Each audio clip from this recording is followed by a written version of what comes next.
Welcome to Meeting of the Moms, a place to talk about all the things. I'm Amy Rasmussen. I'm a teacher by profession, a wife and mother by choice, an optimist by nature, and happy by design. I'm here with my good friend Lorna, who I call one of my greatest cheerleaders. Hi, I'm Lorna Adams. I'm a wife, mom, and certified life coach. I strive to embrace and enjoy each new phase of life. Here at Moms, we believe the world is wide open to all of us and that we have unlimited potential. We're so glad you're here.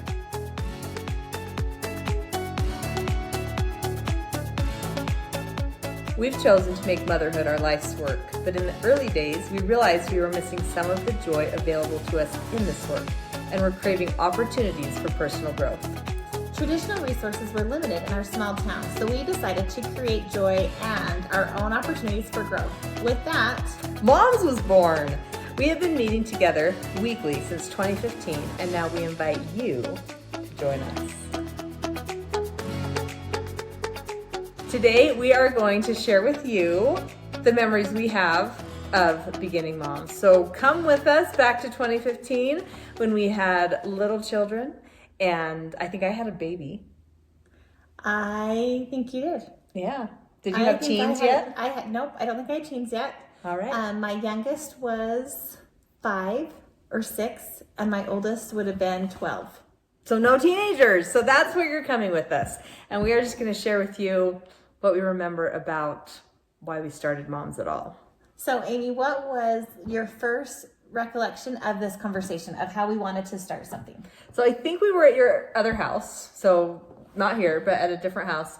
And I think we had just had kids stuff together and done some preschool with 2 of our boys. And I started telling you about this idea that I had had with another friend. We just talked every so often about like, oh, wouldn't it be nice if moms met together and talked? And I don't know if I even said meeting of the moms at that point. And we could call it meeting of the moms or whatever. And I just kind of, I guess, shared this vision with you. And I remember thinking, I love that idea. We totally have to do this. So I think that was pretty much my response. Yeah. Well, I remember I was just kind of sharing it and I felt a little awkward, like, so I kind of had this thing and I've been thinking about it for years, right? But it feels a little weird to be like, we are smart women, we should meet. And so when I shared it, I remember that Lauren was like, we have to do this. And I was like, oh, all right then. And so she's like, really? When are we doing it? What should we do? You're like, well, I'm not joking. Like, let's get started. Yeah, I think that's true. So I think that's what I remember. Okay. And do you remember like how we started, what it looked like? That is a good question. I think we just planned a time and we just sat down and kind of fumbled through it. I think it's progressed through the years. I think we started as, what are some things we want to share? What are some things we want to learn? What do you remember? I think we talked a little bit about like, well, do we want to read books and then talk about them? Probably books more like in the self-help line of things. And I think we talked about wanting more women. We wanted more moms to be part of it. And so I think we started like, well, what do you think this person might like it? Because you feel weird and awkward when you're, again, like, how do you even explain what this thing is? And so I think we reached out to some other moms that were friends with us. And so we had a few of us, and in the early time, I think we did a lot of talking about holidays. That's one of the first ones I remember. Yep. Do you remember that one? Yes, yeah, how to prepare for holidays with our families. What types of decorations, what types of traditions did we want? Even maybe some gift ideas for different things. I think, too, I remember there being some amount of, that we're doing something new with a group of people that we haven't all had together in this way before. And so there was a little bit of that feeling of, well, do I want to share this idea or do I want to share that idea? A little bit of that comparison monster raising its head, right? Because people were like, oh, well, wow, you're doing amazing things for Christmas. I don't do all that. And I don't know. I remember that feeling a little bit, not like everyone was ornery, but just a little tentative. Of what's okay to share, what's okay to be wanting to maybe implement without feeling guilty for not having done those things already. Yes. Yeah, yep. I agree. And how to receive ideas from other people without feeling like, wow, she's doing everything and I'm overwhelmed now. Right? Like that was yeah. That was something too. And I think that really is a typical thing. Like a stereotypical thing of moms. Like you do want to hear ideas from other people, but sometimes it feels like, oh, I'm not doing enough. Right. That's where we didn't want that. We wanted to just be able to share and include others if they wanted to be a part of it and see how we could all grow. Right. Well, and I think it's like this. I was just visiting my brother and his wife recently, and I was watching like something they were doing. I can't remember what it was now. And I just said, okay, I think it was where the toilet paper was. I was like, why is the toilet paper in a bin next to the toilet instead of on the toilet paper roll? Is it because you have a toddler or because you have a cat? Because I was like thinking it's got to be one of these two things. And the wipes were in there too for the little kids or whatever, right? And I was like, well, that's a fun idea. She must have solved the problem here. But I wanted to ask the question without it being like, why are you doing it that way? That is super weird and lame. Anyway, and so then she told me, she's like, nope, that's the cat. The cat comes and shreds all the toilet paper. And there was one other thing that I asked that I was like, that is brilliant. And I wish I could share it with you today, but I can't actually remember what it was. Well, and I think that there's so much value in sharing ideas because sometimes we don't understand. Yeah, why is toilet paper by your toilet instead of on the toilet paper roll handle thing? And to really hear different people's ideas and where they're coming from, because sometimes it's a really awesome idea when you really understand where it's coming from. Yep. So I totally don't remember the story about my sister-in-law, but I do remember this with my neighbor just the other day. Two of my neighbors and I were hanging out and talking, and she said, yeah, I just, I give each of my kids a little budget for snacks every single week. And then it's in a basket, and when it's gone, it's gone. And she's like, I just don't want to be buying tons and tons of junky food kinds of snacks, but I also want them to have a choice. And anyway, so I think it's $20 for every 2 weeks or something like that. And she's like, oh, my oldest always gets soda, and my youngest likes to get this ice cream. Well, what was cool about it is that her youngest and my youngest are good friends. And so they'd had a group of friends over at my house, and then her youngest had said, come to my house, we need some sustenance. I think he called it sustenance. And so they were all over there having drumstick ice cream. Well, I didn't know that it was in the freezer because he had chosen to spend his snack money on that, and then he chose to be generous with it and share it. Another time he got popcorn. But what I said to her in that moment, I was like, that is a brilliant idea. Why are you not sharing your brilliant ideas with us? We need the ideas. And so it was just one of those moments. It wasn't a meeting of the moms. It was just on the fly.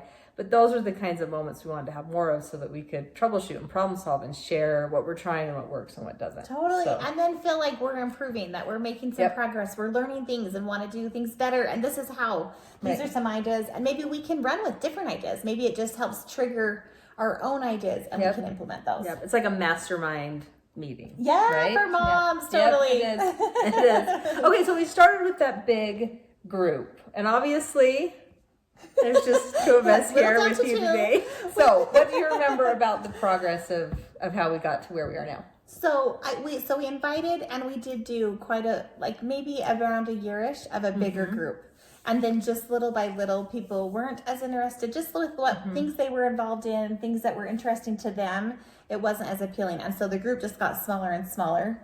And eventually, it just turned into the two of us. Yep. And one thing I remember is I think for a lot of moms, it was like they had a desire to do it, but the timing was really hard, just the amount of time and trying to figure out how we could do it. Because I think for a while we only met like once a month with that larger group, right? Yes. And then as it whittled down, we're like, let's meet like once a week or every other week. Or I mean, we played with different things there too. And so sometimes I think a desire is there, but trying to figure out the logistics, especially when you've got like 12, I swear we even tried 12 different moms, right? 12 moms all together. It's hard to find a time that will work and an amount of time. And do people want to read an article or do they want to read a book or do they want to read nothing, So it's just, it was a little tricky and, I agree. and unwieldy. Yeah. And I think it was good for what it was at the time. And then it's been great that it's also been able to be just the two of us. And we've been able to hone in on some things that have been even more important to us and more targeted to what we are going through and what we want to share. Yep. And learn. Yep. I think one of the things that we'd want to share with you is that if you have desire to have some of that growth, because you see it in the workforce. So whether you're working or whether you stay home, in the workforce, you often have these groups that get together and they talk and there's a meeting and whatever. But often what you're doing as a parent, as a mom, is on the fly, like with my neighbor, where it's just like, oh, you happen to say that little nugget of wisdom about what you do with your snacks. And we wanted an opportunity to have a place for it. And so we found that we had to create our own community. And anyone can do that. Anyone can create their own community. So true. And I think a lot of times it just takes asking if somebody's interested. Hey, I had this idea, I wanted to go over. So one of the things that we also do at this point is we go over general conference talks. And it took a conversation between the two of us saying, and I think it was me at this point saying, hey, I'd love to be more in the general conference talks, be learning more from our leaders, the leaders of our church. And so then we jumped in and decided, yeah, we're going to go through all the talks. And so we've been able to go through all the talks for probably the last, have we said 4 or 5 sessions of conference. I think that started in 2020. We decided like November, fall of 2020. But we didn't do all of the talks. We did some of them. And then it's kind of grown into what we want to go through all of the talks. And what we found is like just by me verbalizing to Lorna in the early days and her saying like, yeah, I want to do that. What it took was me asking and that I already had the right friend for what I wanted. And you don't always, but a lot of times you might have the right friend already in your circle who'd want to do it. So just a little story about asking. I have a friend who I exercise with, and actually Lorna and I also exercise together. Oh, we should tell you this before I tell my story. I have now moved. So we used to always meet in person, but I now live an hour and a half away. And Moms has continued on Zoom. And so we meet every week and we're on the computer together and we're not always hanging out like this. And we also do exercise, like she said, we exercise together and we're on the phone. Both of us have an earbud in and we are talking while we're running. So we wake up early in the morning to do that conversation and exercise, and then we jump in with our family for the rest of the day. Yeah, and we figured out that we've been exercising together now for 10 years, which is awesome. Missed plenty of days. We'll tell you more about that in a different episode. But I was visiting with another friend of mine who I've started exercising with in person.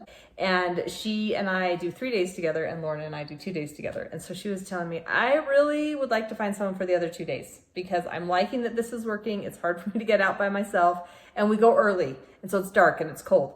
And she batted around a couple of names and like, well, maybe I could ask this person or maybe I could ask that person, but it's 5:45 in the morning and I don't know if they're going to want to do it. And it's just walking. So just all this problem solving. And eventually she did ask a friend and she's like, guess what? I asked so-and-so and her name's Soraya. And Soraya was like, yeah, I want to do it. When?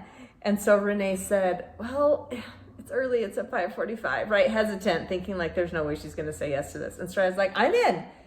And Renee's like, oh, okay. And she's like, well, I mean, it's every Monday and every Friday and it's just walking. Are you okay with that? And she's like, yeah, I'm in. And Renee said, I won't do it by myself. And Soraya said, yeah, me too. And I think we just sometimes think we're alone and isolated and we're the only one with the problem we have.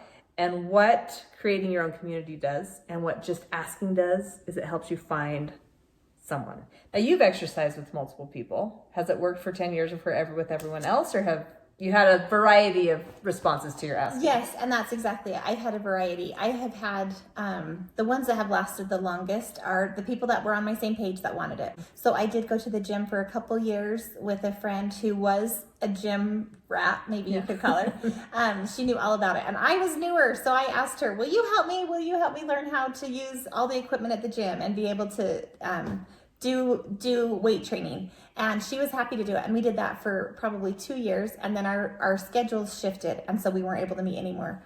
But I had another friend that had joined us toward the end of that year while I was going with that first friend. And now she and I continue to go.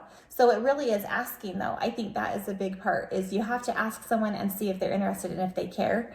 And sometimes you'll find the right person right away. And sometimes it'll take some time to find the right person. Yep, I think that's absolutely true.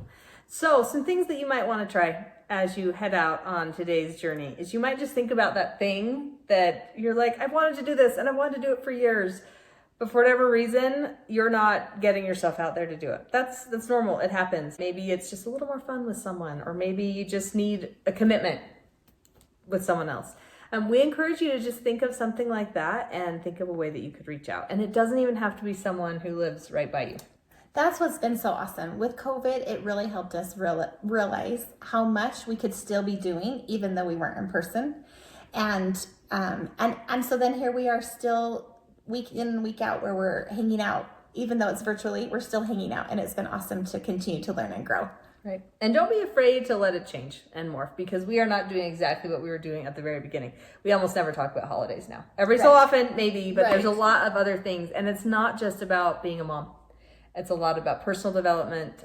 We talk about our faith. We talk about how we can be better spouses. We talk just about friends. And every so often, we have this conversation. Sounds like this.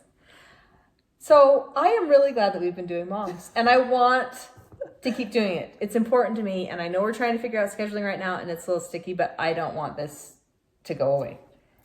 And it's like, okay, let's figure out how we can make this work. Let's pull out our schedules and see what we can do to make this keep on happening. Yeah. So we're open with that too.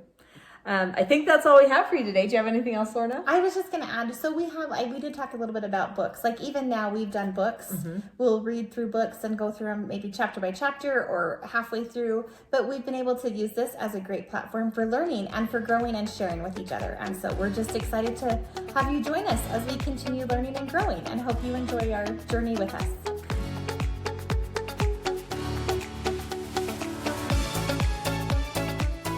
Thanks for coming to Meeting of the Moms. We hope it made your load a little lighter. We'd love to hear what's on your mind.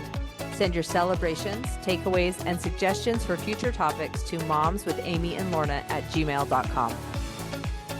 If you enjoyed the show, please like, share, and subscribe. If this isn't the right fit for you, we wish you well on your journey. Until next time, I'm Lorna Adams. And I'm Amy Rasmussen. See you next week at Moms.